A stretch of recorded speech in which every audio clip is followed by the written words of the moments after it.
Здраве, секси мала, мал пие се за денеска. Главен спонзор на нашите епизоди е Шурчак. Премиум тестове за бременност кои што веќе 2 децении на сите жени и девојки широм светот им овозможуваат брз, лесен и точен пристап до информации до нивниот статус за бременност, со дури 99% точност по само еден ден за доцната менструација. Среќано еден Шурчак, ви благодариме за вашата поддршка.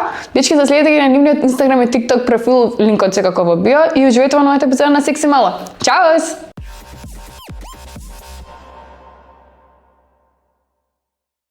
Здраво на сите, добро дошли на нова епизода на Секси мала. И денеска на гости ни е психолог Фросина Ивановска, која што долги години нуди помош и поддршка на жртви од севање сексуално насилство. Фросина, како си ни? Супер, фала ти на прашање. Денеска обработуваме темата за согласност. И додека истражував на оваа тема, најдов една данска апликација, се вика iConsent. И целата поента е дека пред младите да стапат во било каква активност, едни на други се праќаат формулари, каде што другата личност пополнува дали се согласува.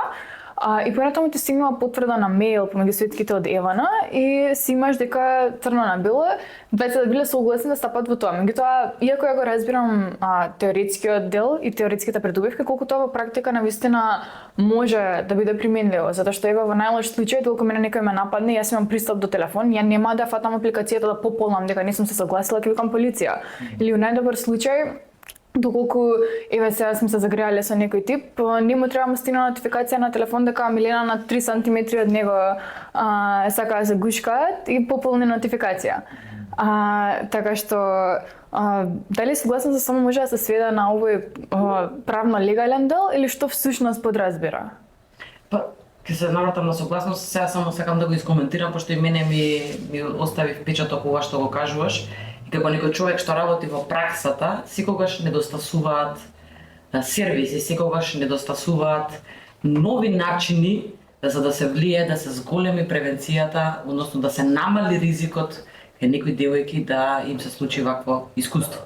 Така да можеби не во секој случај, меѓутоа можеби за некои моменти е окей. Ако ништо друго, она што мислам дека многу важно да се подкрепа свесноста за тоа дека треба да постои и колку е важно и двајцата да се согласни и да разбираат што точно прават и дали сакаат да го прават и до каде сакаат нештото да го прават и да учествуваат.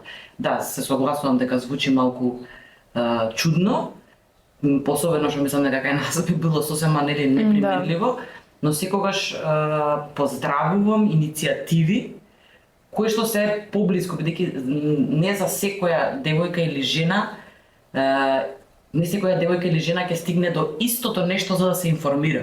И многу често девојки од жени кои што доаѓале како кориснички кажуваат дека им недостасуваат информации, дека не знаат дека постои вакво нешто, дека тоа и тоа е наследство и така натаму, така да мислам дека треба многу да се работи во однос на информирање за согласност. И се што подразбира согласност, еве сме до тука. Тоа подразбира дека некој е свесен, дека има капацитет да разбере и да даде јасна согласност во моментот за што прифаќа, што не прифаќа, дали воопшто прифаќа, да нема присила, да нема закана, да нема принудување.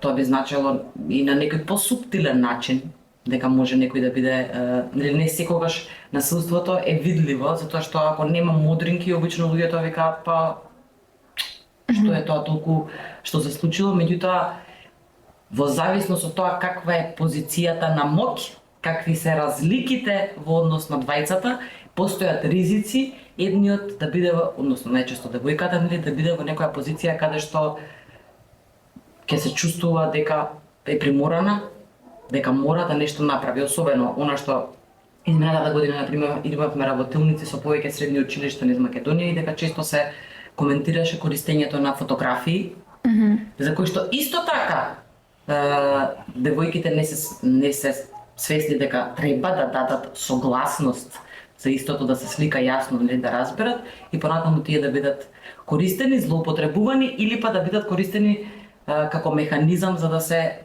принуди да нешто продолжи иако можеби не сакаат да продолжи, без разлика дали е врската или не. Дали се во врска или не се во врска, тоа е ирелевантно.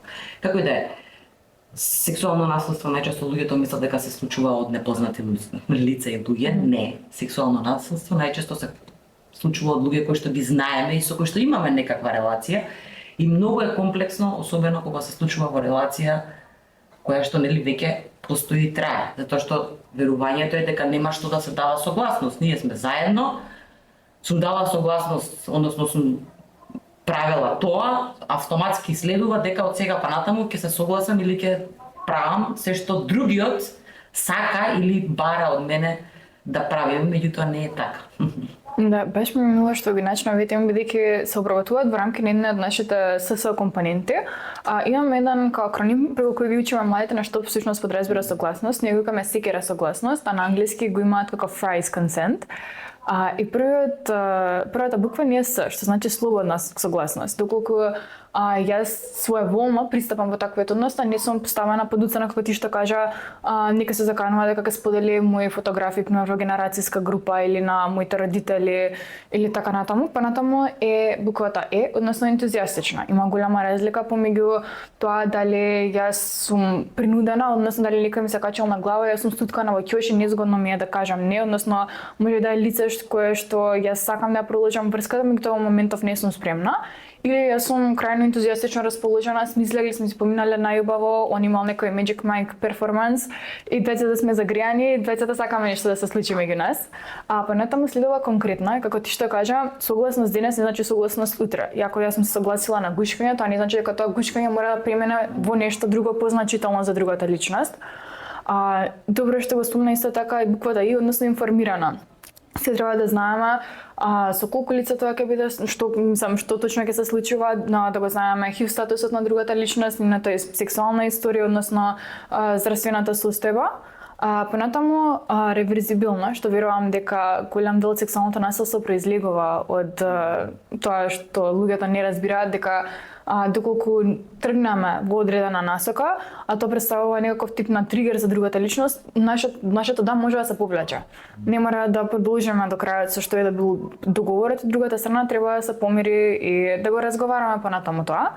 И последното не е автономна, односно секој има право да дава согласност само за себе и за никој друг, без разлика дали јас сум пијана, дали сум под дејство на било какви типови на супстанци. Моите другарки не може да кажат да за мене. Мојот татко не може да каже да за мене. Мислам, добро, ако му понудат некој 40-50 камили, ќе се размислиме. Ама во основа согласноста може да даваме само ние.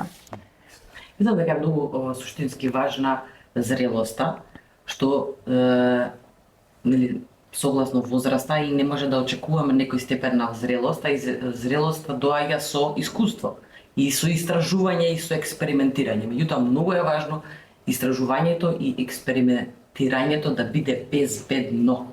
Значи да го правам на начин до каде што се чувствувам безбедно, дека што се чувствувам почитувано. Меѓутоа тука не иде во прилог тој врснички притисок, дека мора нешто до некоја возраст да се случи или дека мора со тој така и така или многу ми се допаѓа, па заради тоа што многу ми се допаѓа ќе се согласам на нешто што бара само за да нели да ја задржам релацијата или да го задржам вниманието. Затоа мислам дека е многу важно да се зборува за ова, особено со девојките, нели со младите девојки, бидејќи тука е стереотипот. Ако експериментира и ако истражува, може да оди во насока на етикетирање дека е премногу. Ако нема искуства и ако е затворена, пак е под ризик, особено од некој што е повозрасен, од некој што е нели различен социјален статус, колку е повеќе ризик фактори постојат кај девојката, толку е поголема веројатноста да некој се постави во позиција и да ја како да кажам, злоупотреби ситуацијата, да ја злоупотреби тој контекст нејзин, нели, да има во предвид другиот, од другата страна, која е возраста, каква е моменталната состојба, кои се моменталните животни околности, за да што, нели, идејата е да има почит, другиот да се почувствува дека е испочитувана неговата волја. И да, првенствено ние сме одговорни, меѓутоа и другиот со постапките носи одговорност за тоа што го прави. Особено зачудувачки, например, бидејќи повеќе нели ретко се случило, можам да кажам, во мојата пракса е нели две девојки се пријавиле и побарале помош само за исклучиво сексуално насилство. Најчесто доаѓаат со насилство каде што меѓу другите облици се случува и се случувало и се случува сексуално насилство. Така да многу е важно на која возраст е, нели, од каде, што е, каква е разликата во моќ, пак ќе кажам помеѓу нив, меѓутоа и што се случило и дали се случува повторено. Бидејќи еден инцидентен настане или случување наспроти континуирано сексуално насилство, има разлика во последиците кои што може да ги остави. Баш таа темашта начина, мислам дека познато е дека тоа се одбрани жртви вообичаено се и девојки или момчиња кои што немаат добра социјална поддршка, можеби имаат проблеми во семејството, немаат добра социјална мрежа и за нив верувам дека тој bounce back период е уште потежок отколку за останатите, така што кои се психолошките последици од сексуалното насилство? Па генерално не само од сексуалното, него и од од општо меѓутоа и од конкретно, поконкретно од сексуалното насилство, она што сме го виделе низ праксата, за да не биде дека нели може некој да отвори и да прочита, дека многу често се случувало да споделуваат за несакани бременности и за многу абортуси, за сексуално преносливи болести и тоа сериозни страдања по нивното здравје заради тоа што не само што не може да бираат дали ќе имаат сексуален однос или не, туку и не може да бираат односот да биде заштитен и да се заштитат и од болести, да се заштитат и од бременности, до повреди, нели, физичкото страдање секогаш, бидејќи сексуалното насилство вклучува и напаѓање на телесниот интегритет и непочитување на телото, така да кај девојките често се одразува нели со во однос на проблеми со исхраната, сонот. Ако е посериозно, нели, травматско доживувањето, сонот ќе страдаат контактите и релациите, ќе страда функционалноста на секој ниво на личноста, и во однос на училиште или во однос на работа, бидејќи многу често тука има чувство на вина и на срам, дека јас нешто не сум во ред, јас сум нешто грешна, лоша или како и да е, барам вина кај себе, и тој е до затварање и до изолација. Дополнително на тоа е одговорот на средината. Не само на средината во смисла на роднини, семејства, пријатели, пријателки, туку и или пак школото, или пак, не знам, колегиумот на факултет, туку збориме и за понекогаш и за професионалците. Пошто пак се оди во насока на преиспитување на постапката, на однесувањето на самата жртва која што пострадала од сексуално насилство, што може само дополнително да ја обесхрабри, дополнително да го потврди тоа чувство дека јас не сум направила доволно, јас не сум била нели доволно јасна, јас сум била облечена не знам како, затоа што тоа се само нели изговори. Да. Кој некој може да а меѓутоа кај некој кој што пострадал во тој момент може да значи се повлекувам, нели? Се повлекувам, нема, никој не ме разбира, никој не ме поддржува, не туку дополнително може да има и осуда и смејување и чувство на бележеност, особено колку е некој помлад. Мислам дека уште еден мит е тоа дека после сексуалното насилство жртвата вообичаено е дисрегулирана, плаче, вришти, пишти, меѓутоа многу често се случува и во тие акутни моменти да е фаза на шок, кога не можеме да процесираме, се повлекуваме, молчиме, можеби комплетно дисоцираме, а во тие долгорочни последици, освен депресија, анксиозност, може да се појави, како ти што кажа, проблеми со исхраната, телесна дисморфија, многу често PTSD, па понатаму да имаат проблеми во другите врски, тоа се пренасочува. И уште нешто што спомна е чувството на срам, што мислам дека дополнително е срам и вина, што дополнително се затврсува преку еден друг општествен феномен. А дали можеш да не објасниш за секундарна виктимизација? Што подразбира, како се манифестира, како предонесуваме ние како општество кон тоа?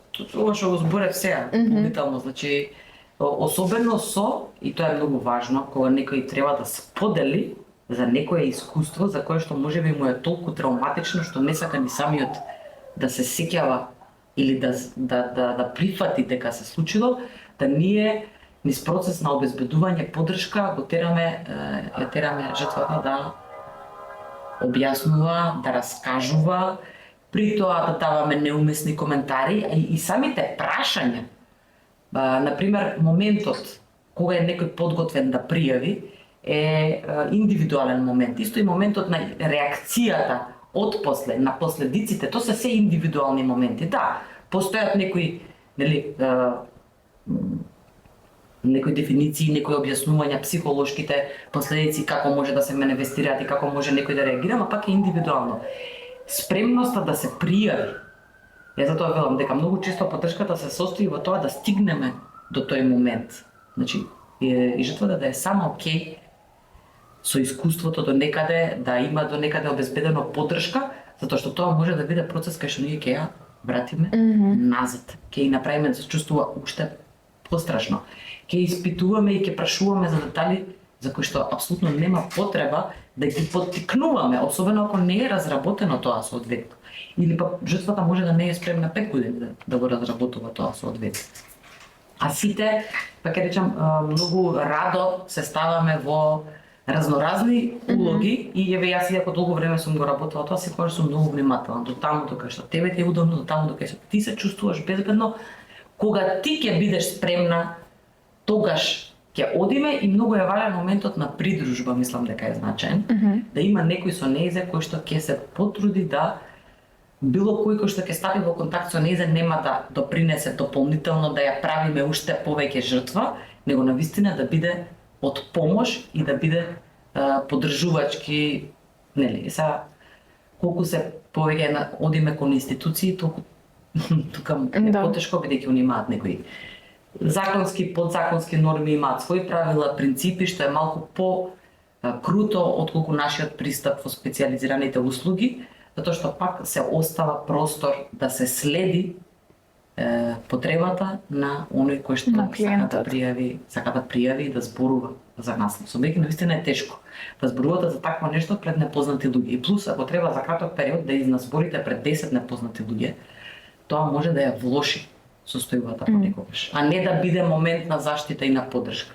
Да, баш, мислам, освен на овој професионален аспект, тие законски регулативи што мора да се поменат, што е пак процес на ретравматизација, кај нас за жал многу често се случува и да имаме реакција типот на па не превеќе се извелка образот на семејството, прекјуте. И тоа дополнително допринесува да тие чувства на самоизолација, самообвинување, може да се појават и суицидни мисли, може би и долго време жртвата да го потиснува тоа што се случило и понатаму да избегне. Меѓутоа, освен овие психолошки последици, има и долгоречни физички последици од сексуалното насилство. Кога се истражува за ова, дел од што се запознав е дека таквиот тип на травматско искуство секој го дисрегулира нашиот кортизол, односно таа ХПА-ската, што дополнително допринесува и до долгорочно намален имунитет, промени во исхрана, воспиење со години понатаму, така што дали има некаков друг тип на последици физички долгорочни што може да ги воочиме? Телесното и физичкото и психичкото е споено. Како што кажав и претходно. Не сите ќе реагираат на ист начин и на исто наследство, тоа е под еден, и многу фактори и околности се земаат во предвид, за да видиме колку далекосежно. Меѓутоа, има алатки со кои што ние правиме проценка и секој професионалец од свој аспект ќе ја направи проценката до каде некој пострадал, што мислам дека психичкото е најважно и најбитно можеби да се направи, меѓутоа кај сексуалното наследство дополнително ги имаме, нели, тие прегледи кои што се важни затоа што тие служат понатаму во докажување на самото наследство. Тука има специфика плюс за разлика од, нели, иако има физички повреди и така натаму, меѓутоа до каде ќе одат последиците, значи зависи од многу фактори. Настанот сам како настан, какво било насилството, која била возраста на на девојката, жената и така натаму, дали колку траело, нели? Има и сексуално насилство од возрастни спрема деца, сакам да кажам дека колку е некој поранлив, толку е веројатно да повеќе и подолготрајно страда. Затоа е неопходно да се направи проценка првично и во однос на физичкиот и во однос на психолошкиот аспект и веднаш да се интервенира за што поскоро да почне да се лекува. Значи тоа е она што сервис би го обезбедил, професионалци би го обезбедиле, ама никако не мислам дека не може да се потцени и поддршката од семејството, поддршката од пријателите и ресурсите кои што се достапни. Иако понекогаш овие ставови и верувања кои што викаш ти не пријавуваме зашто сите ќе не знаат и ќе ни го уништи угледот на семејството, дури и кога имаме капацитети и кога имаме ресурси, може да не се пружат само за да се заштити тој углед и после тоа да се случи што? После тоа да биде главна окупација како некоја прекрасна, способна, капацитетна девојка ќе отфрли се друго, а фокусот ќе биде дали кога само ќе се омажи за да го тргнеме овој срам од Семејството. Да. И тука која е веројатноста дека или она ќе биде самостојна, ќе биде работоспособна, ќе може да живее квалитетно и така како што сака, затоа што евентуално тука е под ризик да влезе во брак во кој што исто така како демек мора да биде и понатаму да биде изложена. Насилството, искуствата на насилство се ризик и за други. Да, Понатамошни насилства. Така да последиците физички, психички ја ги гледам сумарно, повеќе се фокусирам на психичките. Последици затоа што физичкото, нели, ќе се лекува, ќе се санира, понекогаш имаме и трајни последици. Да. Имаме инвалидитет, имаме и смртност заради одредени искуства со насилство, мислам. Сакам да кажам до таму иде. Но до каде некој ќе страда, сепак мислам дека многу зависи од тоа колку се опфатно и колку навремено ќе добие поддршка и да се направи проценка. Се направи проценка за тоа што е приоритетно во моментот, или ако некој сериозно страда психолошки, ние нема да го пратиме да, не знам, оди да пријавува, да дава изјави и така натаму, него право малку ќе го стабилизираме, ќе го санираме, ќе му дадеме поддршка, па потоа ќе го изложиме. Да, како што кажа. Ќе го поддржиме ако сака да се изложи.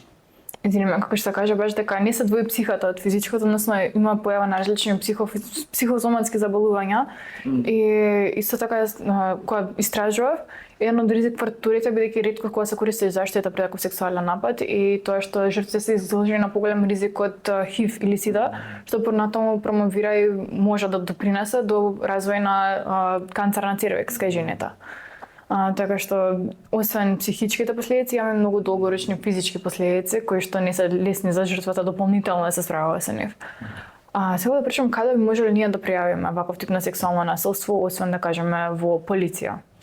Кој друг не стои на располагање? Тука се тие мислам дека упатните центри, тие се баш најспециализирани за сексуално насилство, тие се во рамки на клиниката за гинекологија во Скопје, има уште еден во Тетово и уште еден во Куманово. Значи, тие се со фокус на сексуално насилство. Може да се пријави и во советувалиштата, како во првиот семеен центар, или во другите услуги кои што обезбедуваат заштита и поддршка од семено и родово базирано насилство, бидејќи се прошири малку видикот излегавме само од семено насилство. Така да отплика, мислам дека ова се специализирани. Тие упатните центри, советувалиштата и сега SOS линии специјално за сексуално насилство нема, колку што знам, меѓутоа може да има уште неколку специализирани за сексуално насилство, во кои ќе се однесуваат метаповие со луѓе, а овие советувалишните мислам дека и SOS линиите, особено SOS линиите кои што се 24 часа достапни, се окей, можеби за поидобна точка, но сепак, ако ризикот е голем, ако безбедноста е загрозена или ако се случило такво тешко насилство, сепак полицијата и здравствената установа можеби ќе бидат првите заради интервенцијата која што е потребна, бидејќи советувалишен центар не може да гарантира безбедност или да штити од висок ризик. Да, секогаш да имаме барем едно возрасно лице или другарка која што може да се довериме за да може да ни биде поддршка во текот на целиот тој процес, понатаму да кон правните легислативи. Во секој случај, мислам дека сите би требало секогаш да ги следиме сите компоненти од нашата секира согласност, да пружиме помош и поддршка на сите жртви кои што можеме и никогаш да не се плашиме да пријавиме сексуално насилство, бидејќи тоа е единствениот начин за да се превенира. Во секој случај, Фросина, фала ти многу што ни беше гостинка за една ваква потешка тема. Мислам дека одлично ни објасни на нас и на нашата публика. И тоа, во секој случај, дечки, се гледаме во наредната епизода на Секси мала. Толку од нас за денеска. Чао, чао!